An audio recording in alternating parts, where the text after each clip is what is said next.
Next fight that we have on the card, it's finally we're on the main card, and I'm glad that they made this the fight to open up the main card because I think it's going to be really entertaining. We have Charles Jourdain versus Ricardo Ramos, or Ramos if you're speaking Portuguese. Um, this is going to be a fight in the 145-pound division. As far as Charles Jourdain, I think he's coming off of that loss to Nathaniel Wood. And, he's 3-2 in his last five, 14-6 record, 27 years old, um, 5'9". Ricardo Ramos, 16-4, 3-2 in his last five, 28 years old. He does have a slight reach advantage, 3-inch reach advantage compared to Charles Jourdain. Um, Odds minus 146 for Charles Jourdain right now. He opened up at plus 145. So a lot of people took that dog money on Air Jordan. And I think I know why. Because, I mean, Charles Jourdain, whenever I watch him fight, I mean, I think he's a fan favorite. I think a lot of people like to watch this guy's fighting style. He really is a tough kind of fighter. I don't think that he's the most technical, but he puts a freaking crazy pace on. He really is always there, takes a lot of damage and can dish it out as well. He's landing 5.78 strikes per minute, and he's absorbing 4.3. So he's dishing it out, but he's also taking 49% striking accuracy. Um, Cardio machine in stand up. I mean, he is coming off in my opinion, a questionable opponent in Kron Gracie. I don't think Kron Gracie should be a UFC fighter at this point, so might have got a really easy matchup there. But a dub's a dub, especially in the UFC. Ricardo Ramos, I mean, good mix of striking, grappling. He has actually really good takedowns. He mixes up really well. The issue with him is I think that when he does try to grapple, and I think that to win, he is going to need to grapple in this fight, he seems to get tired from it. And I don't think you want to get tired facing a guy like Charles Jourdain. I mean, I think that's a recipe for disaster there. So, I mean, for me, I see this fight. There's both sides have things that they can take advantage of either side, right? And just because of that, I'm gonna lean towards passing right now. If I were to play, I do kind of like the plus odds on Ramos. I mean, plus 126 right now. I think that's pretty good value for a guy that always kind of tries to look for finishes in his fight, right? You want to bet that kind of plus money on a dog when he tries to finish fighters. But I don't think Charles is a guy that is likely to get finished in this fight. So for me, if you're going Charles Jourdain, probably maybe even decision, I think that could be a pretty nice play right there. But for now, I'm probably going to pass on this fight. Alex, what do you think about this fight right here?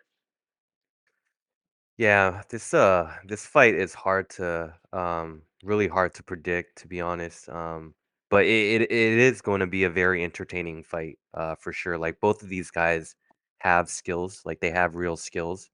Um Ramos, he last fought a year ago against Danny Chavez. In that fight, he was throwing a lot of spinning kicks, quick 1-2 punch combos. Um, he is pretty big for the weight class, and he does have trouble cutting weight.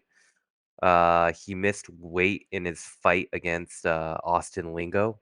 So that's never really a good sign if you're missing weight. Um, but Ramos, he is very hittable, but he doesn't really gas out.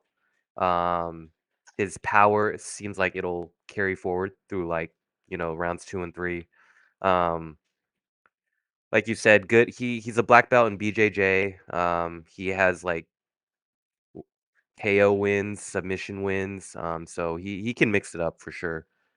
And then Jourdain, he's also really good too, man. Like, good combination punches, decent enough cardio, mixes in kicks.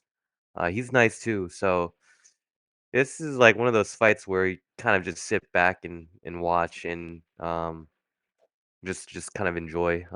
Don't really know who to pick here, to be honest.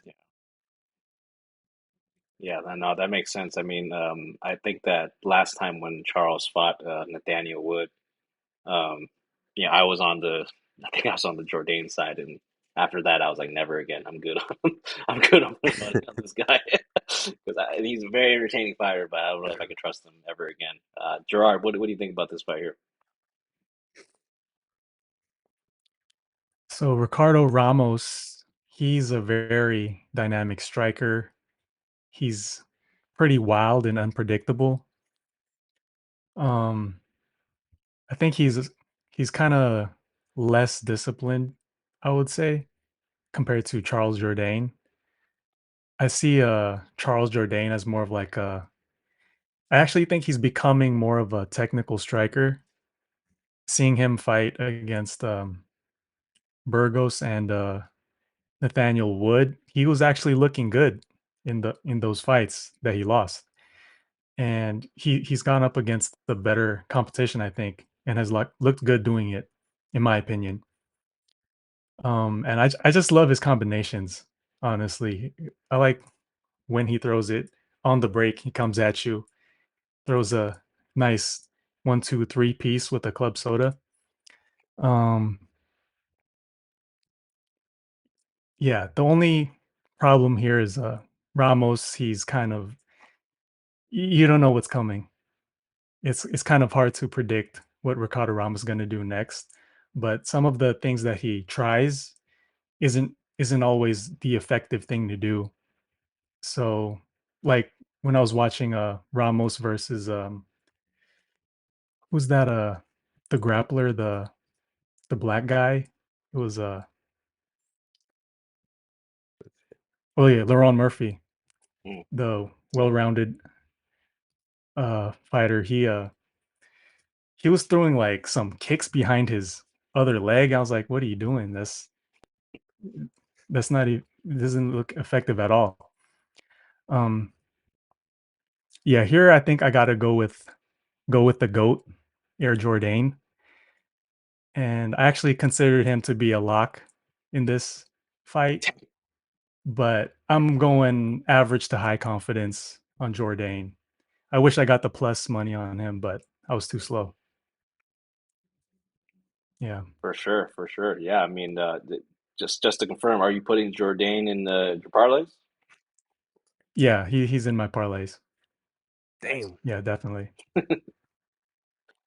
nice, nice. Well, looking forward to hear those later.